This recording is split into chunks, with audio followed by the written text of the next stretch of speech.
Hebreos capítulo 5, versos 8 y 9. Pasar problemas, todos vamos a pasar problemas. Algunos están saliendo de uno para entrar en otro. Algunos les han dado un brequecito, unas vacaciones.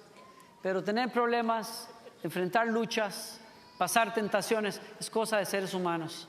Todos nosotros pasamos momentos difíciles, momentos que no entendemos y momentos que nos causan mucho dolor, mucho dolor.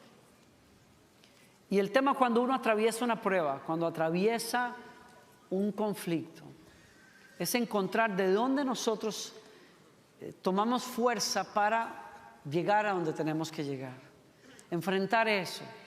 Y difícil es que enfrentemos una prueba, un momento difícil, cuando el dolor está tan hondo dentro de nosotros, a menos que le encontremos propósito de alguna manera a esa prueba.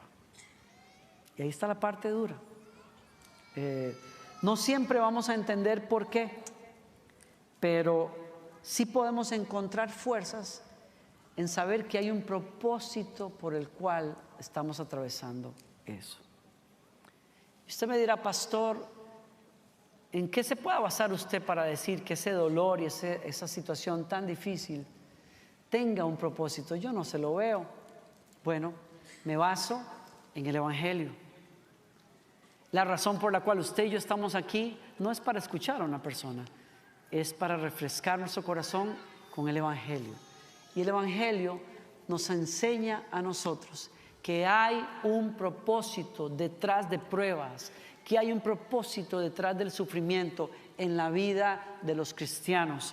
Y cuando entendemos que hay un propósito, aunque no lo entendamos todo, sabemos que el Evangelio nos asegura a nosotros que vamos a cumplir ese propósito que Dios tiene. Me encanta como lo puso mucho mejor el pastor Rick Warren, un señor acá en los Estados Unidos. Él dice, el Evangelio no nos ofrece una vida sin dolor en la tierra, pero sí nos ofrece propósito.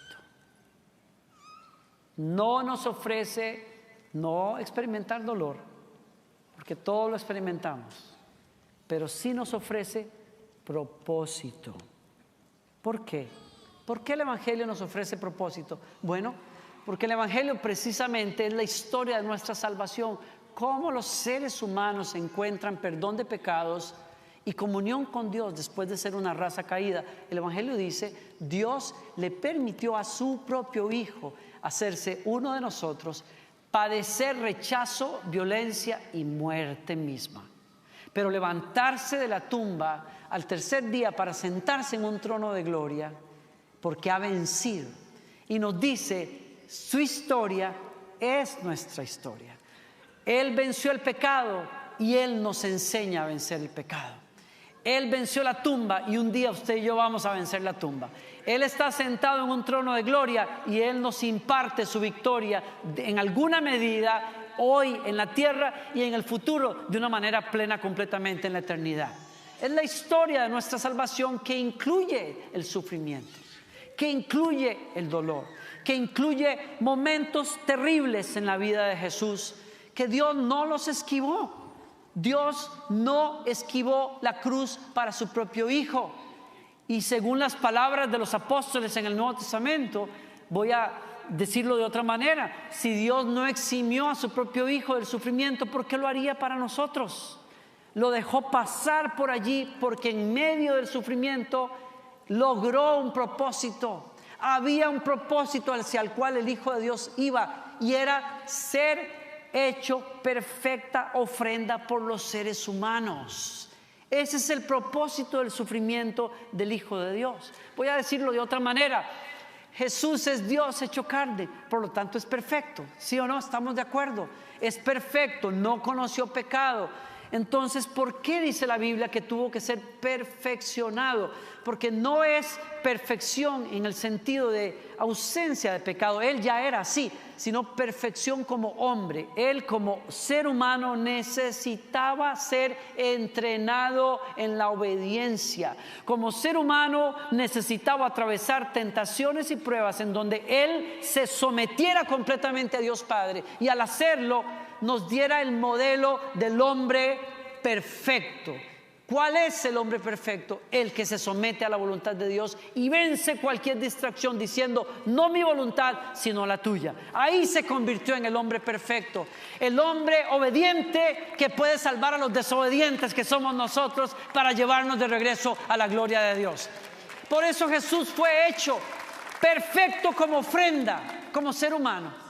Y así nos dice el libro de Hebreos. ¿Cómo llegó a esa perfección? A través del sufrimiento. Dice, aún Jesús, siendo hijo de Dios, tuvo que aprender por medio del sufrimiento lo que es la obediencia. Y habiendo sido perfeccionado de esa manera, ¿oyeron eso? Habiendo sido perfeccionado de esa manera, llegó a ser el autor de la salvación eterna de todos los que lo obedecen.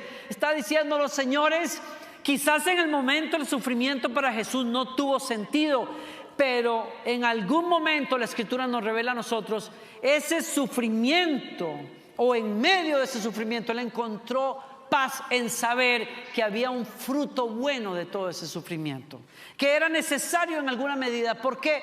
Porque al ser obediente hasta la muerte, ganaría la posibilidad de que desobedientes nos volviéramos obedientes por el poder del Espíritu Santo que operó en Él para hacerlo un ser obediente aún delante de las cosas más terribles. ¿Me está siguiendo? Me estoy expresando claramente con usted. Él se hizo ofrenda perfecta por nosotros y nos enseña un ejemplo, nos da un ejemplo. Es posible que aquellos que creen en Dios puedan saber en medio del sufrimiento que así como el sufrimiento de Él lo llevó a ser la ofrenda perfecta, el sufrimiento en la vida de los cristianos nos lleva a un mejor lugar sí o sí. Nos va a llevar al propósito que Dios tiene. Nos va a hacer mejores personas, mejores hijos de Dios. Y al final nos va a llevar a un destino eterno maravilloso también, si le permitimos al Señor. Hebreo lo dice así, léalo conmigo.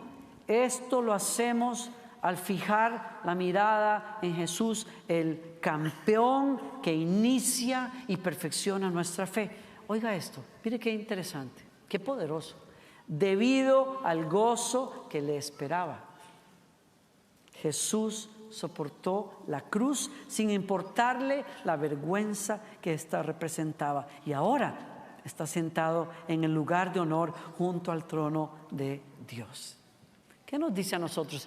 Mire, usted puede estar pasando cosas muy difíciles, cosas a las que usted no le ve salida hoy, oposiciones tremendas, rechazos, yo no sé, pero la Escritura es una fuente de esperanza para usted. Le dice, el Hijo de Dios soportó hasta la cruz misma por el gozo que iba a producir ese sufrimiento después. No todo en la vida va a cuajarse perfectamente, pero la Escritura nos dice a nosotros, Cristo sabía que después de la muerte había un trono que le esperaba y que nos garantizaba esperanza a todos nosotros cuando pasemos por pruebas. ¿Qué estoy diciendo acá? Que porque Jesús abrazó la obediencia, hoy en día hay un hombre como usted y como yo, un ser humano sentado en un trono de gloria. Y eso quiere decir que si Él llegó ahí, usted y yo también vamos a llegar por la gracia y el poder de Dios. Vamos a vencer cualquier sufrimiento, cualquier situación para llegar a ese destino que Dios tiene para nosotros. Mi punto de todas maneras en esta tarde es que usted se fije, especialmente si usted está pasando un momento difícil, que usted se fije en cómo la palabra de Dios nos dice que Jesús soportó el sufrimiento. Dice Hebreos, vuelvo a leerlo y por favor fíjese en cómo lo dice. Dice, debido al gozo que le esperaba, Jesús soportó la cruz. Si usted está pasando un sufrimiento, si usted está siendo probado, yo quiero hablarle por unos minutos cómo vencer o enfrentar los problemas como Jesús. Cómo enfrentar las pruebas como Jesús lo haría. Y hay una sola cosa en esencia que le quiero compartir aquí en esta tarde. Vencer los problemas como Jesús los vence, enfrentarlos, requiere simplemente estar enfocado. Diga conmigo, enfocado. Estar enfocado en el buen plan que Dios tiene. Jesús sabía y tuvo que encontrar fuerzas en saber que la cruz era el único camino para que ustedes y yo podamos adorar y servir eternamente al Dios vivo. Y de alguna manera vio por la fe ese fruto y se fortaleció enfocado en ese plan. Ese plan no lo beneficiaba a él en ese momento de Getsemaní, pero iba a beneficiarlo a él y a todos los demás después. Y de ahí agarró fuerzas. Usted tiene que saber, usted tiene que acordarse, usted tiene que ser refrescado en la verdad. Dios tiene un buen plan para sus hijos. Dios tiene un buen plan para sus hijos. Mi vida es parte de un plan más grande que Dios tiene. Y ese plan nadie lo puede estorbar. Ese plan nadie lo puede detener. Ese es el plan del Dios Todopoderoso. Y usted, su vida, mi vida, con los altos y bajos, con las noches oscuras y los días de fiesta, calza dentro de ese plan que Dios tiene. Y es un buen plan. Sabemos, dice Pablo, que si amamos a Dios, Él hace que todo lo que nos suceda sea para nuestro bien. ¿Leyeron eso? Si usted estaba hoy dolido, si usted está hoy sufriendo, si usted está atravesando una pérdida, usted puede encontrar difícil creer esto. Pero San Pablo dice, no dice sentimos, dice sabemos. ¿Me oyó? Usted necesita conocer esta verdad y por eso aquí está este hermanito suyo diciéndoselo. Sabemos que Dios tiene un buen plan. Sabemos que a los que amamos a Dios, Dios hace que todas las cosas sirvan para nuestro bien. Usted debe saber eso. Usted necesita abrazar eso. Usted necesita recordarse eso. Él nos ha llamado de acuerdo con su propósito. A quienes Dios conoció de antemano, los destinó desde un principio para que sean como su Hijo. Subraye, si usted está leyendo eso. ¿Cuál es el propósito final que Dios tiene para usted? Que usted sea feliz, que no tenga dolor en la vida, que la pase muy bien, que duerma sobre una cama de rosas. No, el propósito de Dios es hacerlo como su Hijo. Y si para hacerlo como su Hijo, Él necesita pasarlo por los valles y las noches oscuras, Él lo va a hacer porque el premio va a valer la pena. Jesús es el ejemplo. Yo no sé por qué Dios no le esquivó a Pablo y a Silas las varas que les rompieron las espaldas. No entiendo por qué no les esquivó el cepo y la noche en la cárcel. Pero yo puedo verlos a ellos cantando alabanzas en medio de la noche y a un Dios sacudiendo la cárcel y abriendo los cerrojos y rompiendo el cepo. Y eventualmente a un carcelero que se tiró al frente de él y dijo: ¿qué tengo que hacer para ser salvo? Y a una familia entera que vino al Señor.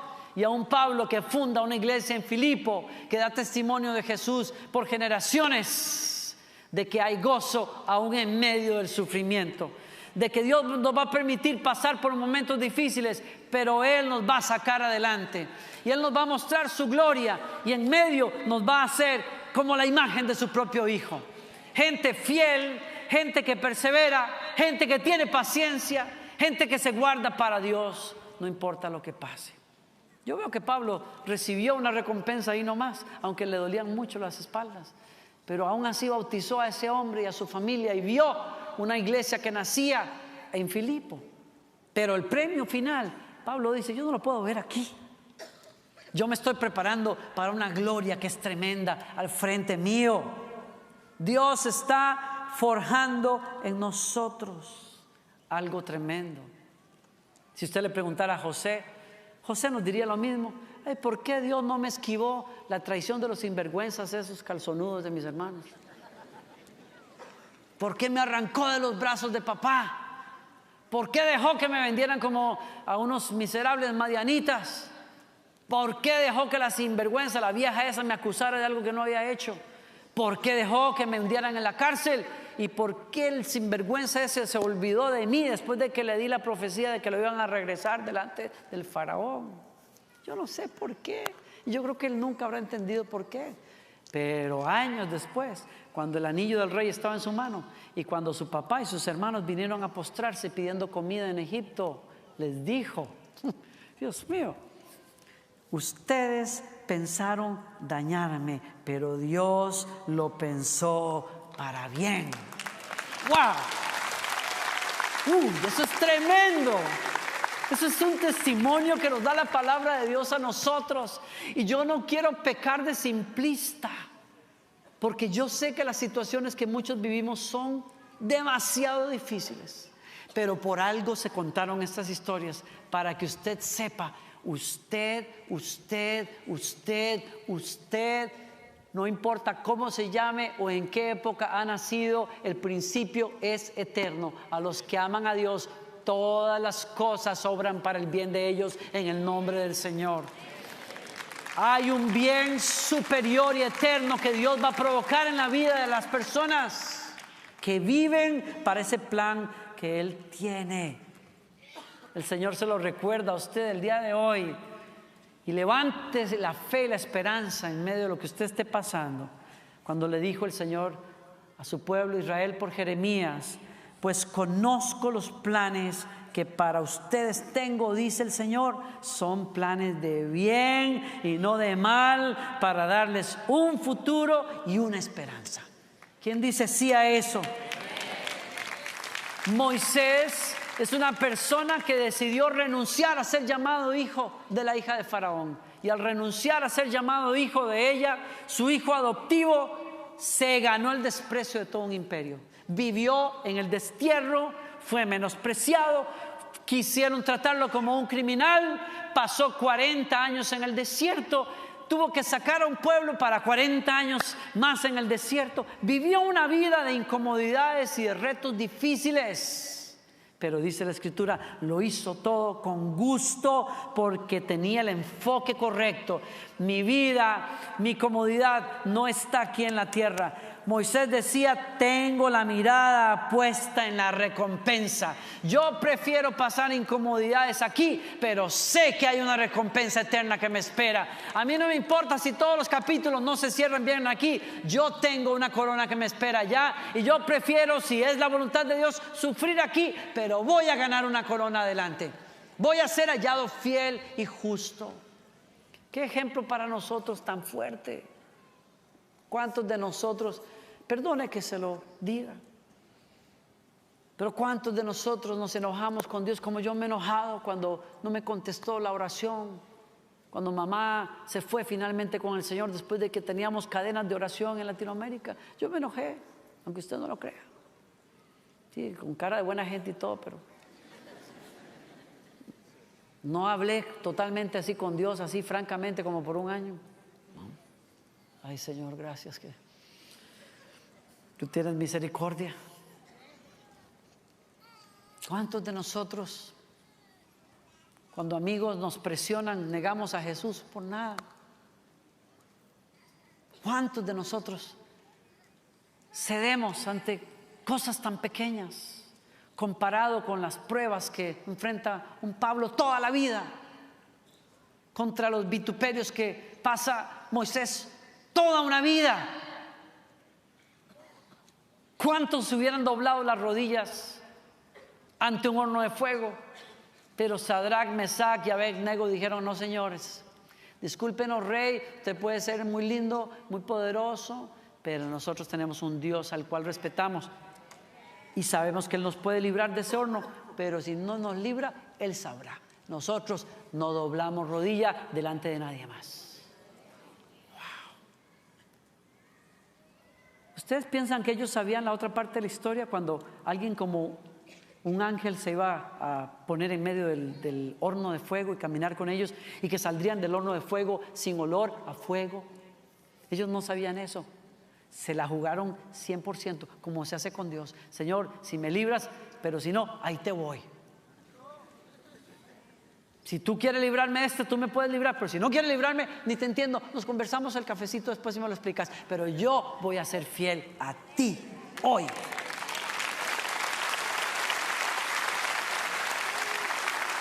¿Qué testimonio de fe de todas esas personas? Enfócate entonces, por favor, mire aquí al frente, enfóquese en el plan que Dios tiene para usted, especialmente si el mundo a su alrededor no es muy halagüeño, si el horizonte no se ve muy bien, si usted no entiende el dolor por el cual usted atraviesa. Recuérdese, Pablo dice: sabemos, yo sé que Dios tiene un buen plan para sus hijos.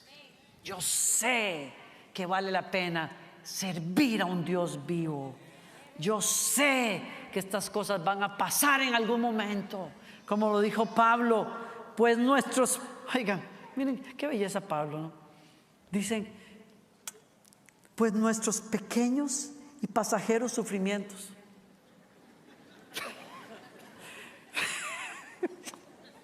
O sea, ¿cuántos naufragios el tipo? ¿Cuántas apedreadas? ¿Cuántas voladas de rejo le dieron a Pablo? ¿Cuántas traiciones? ¿Cuántas noches solitarias? Usted lee la descripción de los sufrimientos de Pablo y uno hasta que dice: ay, Dios mío. Dice: hambres, azotes, peligros, naufragios. Estuvimos en alta mar hasta que dijimos: bueno, pues ya aquí te vamos, Señor, porque ya aquí terminamos. Pablo tuvo momentos en los que dice: perdimos la esperanza de conservar la vida. ¿Alguien ha estado en una de esas? Yo no he estado ni cerca, pero estuve alguna vez en una situación de peligro donde dije: pues Señor, aquí te vamos. Dije: ya, aquí la cosa quedó, ya no tengo más que hacer. Yo le hablé a estos sinvergüenzas, les prediqué, oré en lenguas, hice de todo, y todavía me tienen ahí agarrado de que me quieren no sé qué van a hacer conmigo. Y dije: Señor, yo nunca he estado ni siquiera cerca de como Pablo pasó. Pero él dice: estos pequeños sufrimientos pasajeros. Ay, usted, Señor, pero qué barbaridad, lloré 2 veces 5 minutos y no se me quitó el dolor de cabeza. No, es que tú no contestas las oraciones. Y ya nos enojamos y decíamos: ay, ya no vuelvo a la iglesia porque ahí fulanito tal ni me saludó. Y ya no queremos. Ay, no, que el hermanito tal hizo tal cosa. Ay, ya yo no voy a servir ahí en esa iglesia. Pequeños sufrimientos pasajeros. Y ahí estaría Pablo con los cepos mostrándote las marcas. Y pequeños sufrimientos pasajeros. Wow, es lo que yo digo. Wow. Dice: producen una gloria eterna, más grande y abundante. Señores, no se equivoquen, dice Pablo. Usted puede verme así, pero no se equivoque, mijo. Aunque esta tienda esté toda golpeada y rasgada, adentro hay un peso de gloria tremendo en mi vida. Hay algo que Dios está formando adentro mío, que el sufrimiento no puede apagar. No puedo negar esa realidad, dice Pablo. Yo no puedo negar eso. ¿Cómo lo diría Corrie ten Boom, esa holandesa que sobrevive los campos de concentración? ¿Cómo se vence tanto sufrimiento? Ella dice: enfócate donde hay que enfocarse, en la esperanza que tenemos por delante. Ella decía: si miras al mundo, te afliges. Si miras tu interior, te deprimirás. Pero si miras a Cristo, reposarás. Wow.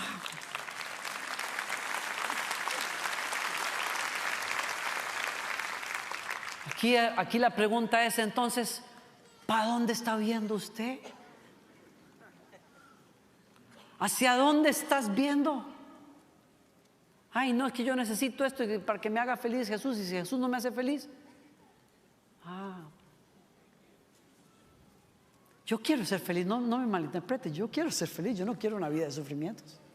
Nadie la quiere. No. Pero es que los vamos a pasar sí o sí.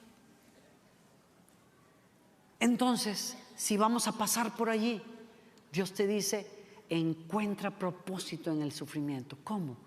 Sabiendo que hay un plan que Dios tiene y que es para los que lo aman.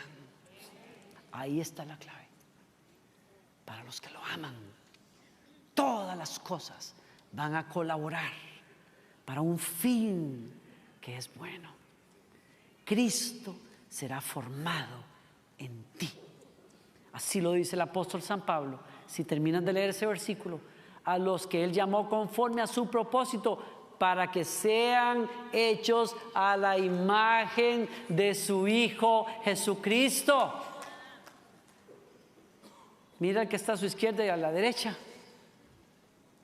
y mire ese vaso que Dios está formando en la imagen de Cristo. No, usted lo ve así ahorita, pero tranquilo, téngale paciencia. Tenga paciencia, tenga fe, mírelo con ojos de fe.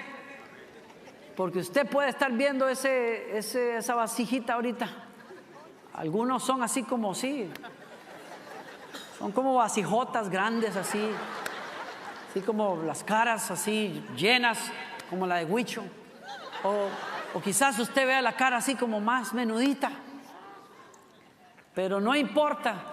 Usted puede ver a ese hermano que está al lado suyo, como lo dijo un músico hace años, en una reunión donde yo estaba. Nos decía el hermano: somos templos del Espíritu Santo, así es que salude a ese templo del Espíritu Santo. Y se voltea este amigo mío, el baterista, no, el cantante, me mira a mí y me dice: véngase mi capillita.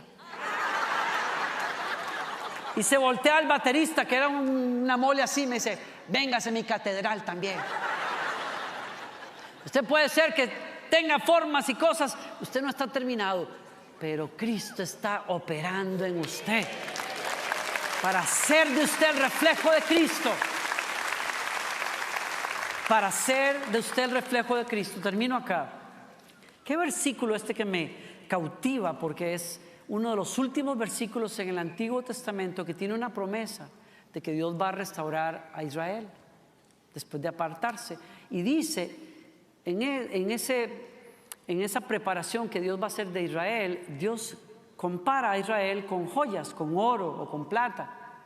Y dice: antes de que ellos puedan darme un sacrificio, yo los voy a purificar a ellos como se purifica el oro y la plata. Y ahí nos da otra vez el mismo mensaje.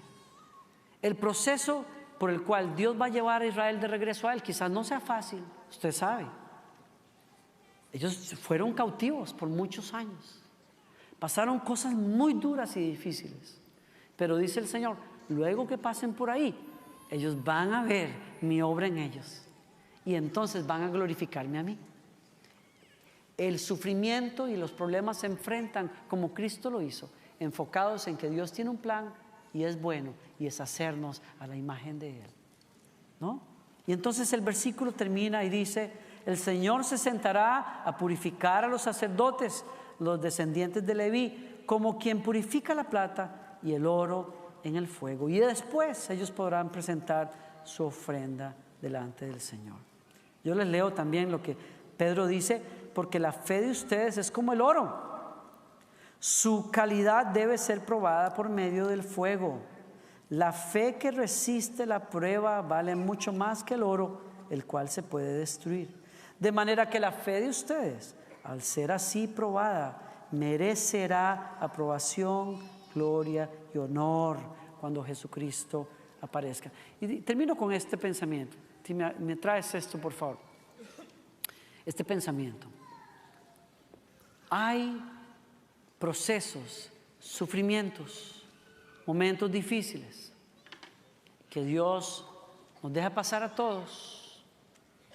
Pruebas que tenemos que enfrentar con la seguridad de que Dios tiene un plan, y ese plan tiene que ver con cambiarme a mí para que yo pueda abrazar el carácter de Cristo en mi vida y reflejar ese carácter, ¿no? Y nos habla también de que la manera de enfrentar esos momentos es manteniendo la vista en esa recompensa final. En otras palabras, hay cosas que vamos a ver aquí como un mayor grado de Cristo en mí, pero hay cosas que nunca veremos totalmente aquí, que solo las veremos cuando nos sea entregada esa corona que dice Pedro y San Pablo, no se marchita, no se envejece. Mientras tanto, Pablo nos dice, veámoslo como sufrimientos pequeños y temporales. Y entonces cuando Dios quiere llevarnos a otro nivel, cuando Dios quiere mostrar su gloria en nosotros, se sienta. O sea, dice, se sentará a purificar. O sea que se va a tomar tiempo. Tráiganle el café, acérquenle la mesita. Yo tenía la costumbre, de vez en cuando en casa, mamá tenía muchas cosas de estas, y cada cierto tiempo le ayudaba yo con el tema de, no sé de dónde agarraba yo tiempo, pero bueno, o no sé si era que no recuerdo si era que me mandaba, pero en fin, prefiero recordar que me daban ganas. Y comenzaba a pulir, pasarle ahí el líquido ese. Usted ve qué terrible que se ve esta cosa acá, y bueno, pues este material tiene ese líquido que hace que todo ese óxido que se va formando, esa capa, comience a ceder para que se vea la capacidad que tiene el metal atrás, ¿no? Cuesta mucho rato, por cierto. A los de ustedes que nunca lo han hecho, siéntese y tómese el cafecito, porque esto toma rato. Yo decía, este producto no sirve para nada. Las primeras veces, no, esto no sirve para nada, me lo hago así. Pues sigue todo oscuro. No, es que hay que darle. Hay que ponerle, decimos en Costa Rica, hay que ponerle bonito. Hay que darle hasta que sale, ¿no? Y las pruebas van a ser incómodas. A veces el líquido este abrasivo y el trapito ese, a veces Dios usa a la esposa o al esposo. A veces Dios usa al pastor. Gracias por el amencito ese. A veces la misma vida es la que está dándote. Yo quiero explicar algo acá. Cuando Dios te deja pasar este proceso de purificación, no es porque hay algo, esto es malo, hay que quitarle todo ese montón de porquerías que trae esta cuestión, porque no. Uno se toma el tiempo de pulir porque sabe que esto es bueno, que tiene un brillo que nos gusta.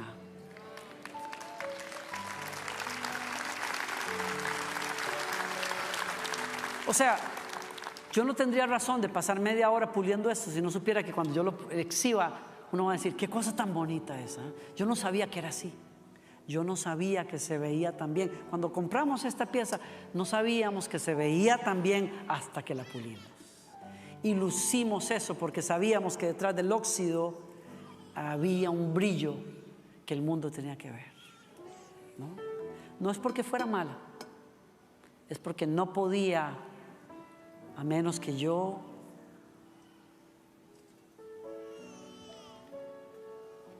digo, termino con esto.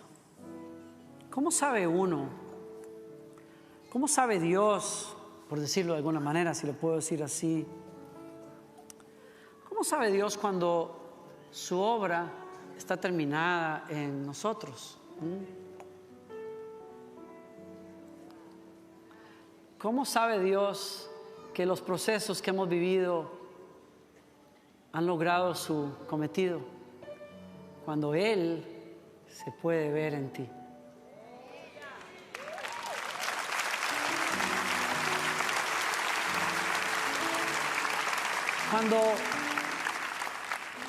Cuando ya no hay óxido de la carne, el óxido de la inestabilidad que te ha atacado muchas veces, de la falta de fe, de la falta de carácter para decir, yo espero. A mí no me mueven los vientos y las oraciones sin contestar. Yo espero. Yo espero en Dios. Yo espero a mi Dios. Yo espero su promesa. Yo voy a seguir orando y voy a seguir adorando a mi Dios, aún en medio de lo más difícil. Yo no voy a negar su nombre. Y tal vez mis amigos digan, ¿y de qué te ha servido? Mira, han pasado los años. Eso mismo dijeron a Noé, pero el diluvio vino al final.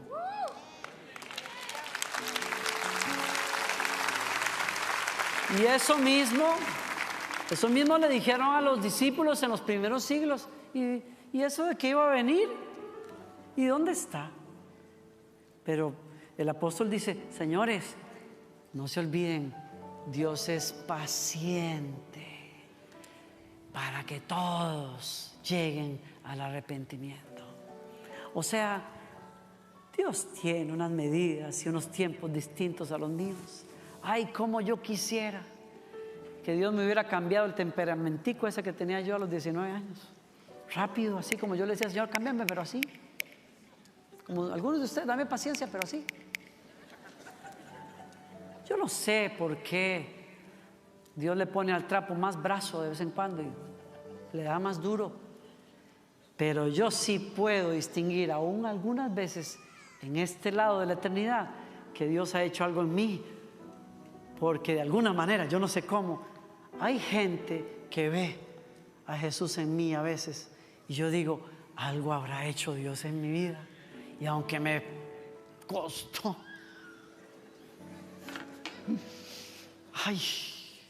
aunque me pasó por unas, ahora me doy cuenta, sin que yo me lo explique, que hay algo más de ese brillo que se ve hoy que no se veía a los 20 años. Y me da esperanza para saber que Dios va a terminar su obra. Incline su rostro conmigo y acompáñenme en esta palabra. Yo confío que esta palabra le haya traído ánimo a usted, especialmente si está en un momento difícil. Aguánteme 5 minutos y ya nos vamos. Yo no quiero dejarte ir esta tarde sin darte la oportunidad de que hagas a Jesús Rey y Señor de tu corazón, porque todo inicia ahí.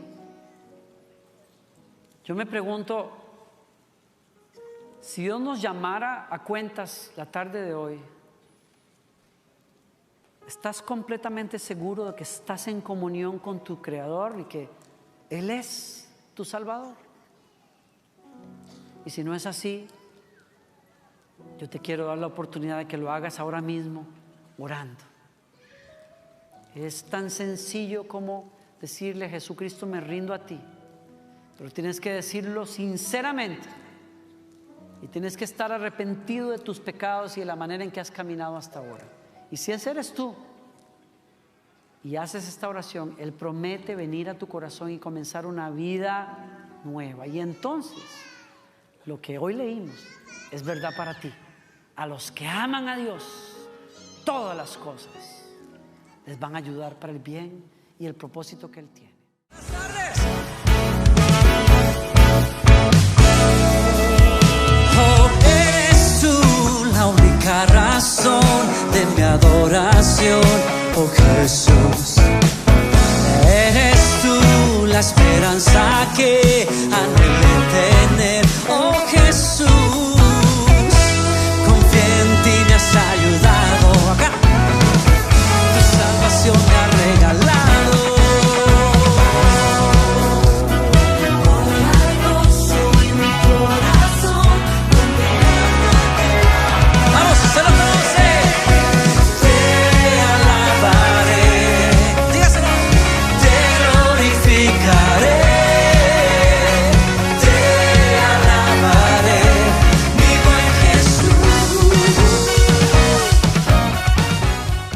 Espero que hayas disfrutado mucho de esta prédica. Si quieres disfrutar de otras, por favor oprime el botón aquí a tu derecha y así vas a suscribirte a nuestro canal.